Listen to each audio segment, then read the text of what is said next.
G.R.. संदर्भात OBC नेत्यांच्या शंका दूर केल्या. ओबीसींच्या ताटातलं कुणीही घेणार नाही असं चंद्रशेखर बावनकुळे यांनी म्हटलंय. तर बैठकीनंतर सुद्धा विजय वडेट्टीवार यांचा आक्रमक पवित्रा कायम पाहायला मिळाला.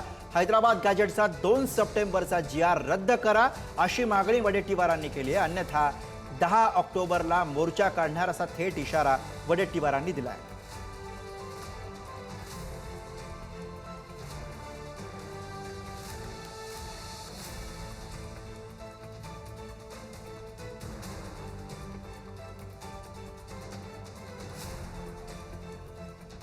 लोकशाहीमध्ये सर्वांना सर्व अधिकार आहे. ज्यांना ज्यांना जे वाटते ते करण्याचा अधिकार आहे.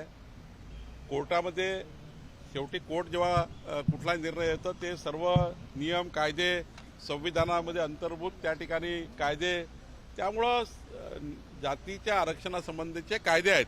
कायद्याला धरूनच त्या ठिकाणी निर्णय होतात. त्यामुळं कुणालाही कुठली मुभा आहे त्यांनी त्याचं काम करावं. सरकार मात्र या भूमिकेत आहे की मराठा आणि ओबीसी समाज समोर येणार नाही. दोन्ही समाजाला सरकार न्याय देईल.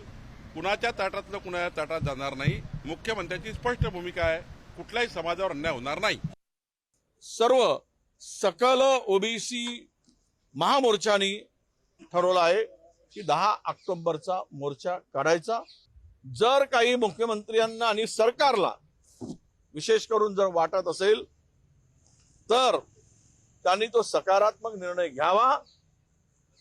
10 ऑक्टोबर पर्यंत मुदत आहे, पण मोर्चांची विनंती केली. आम्ही आता तो मोर्चा काढण्याचा निर्णय आमचा आहे, आम्ही घेतलेला आहे. चालत असतो का कायदा? त्याच्या म्हणण्यावर थोडं सरकार चालत असतं. फुकट बोगस आरक्षण खायला भेटलं यांना.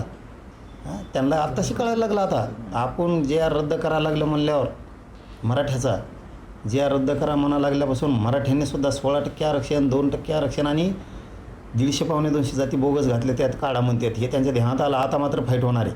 थोडे माळी आणि थोड्या माळ्याचा नेता छगन भुजबळ, त्याच्यावर सरकार नाही चालणार. तो का सगळ्या माळ्याचा नेता नाही, तो का ओबीसीचा नेता नाही, थोड्या माळ्याचा नेता आहे.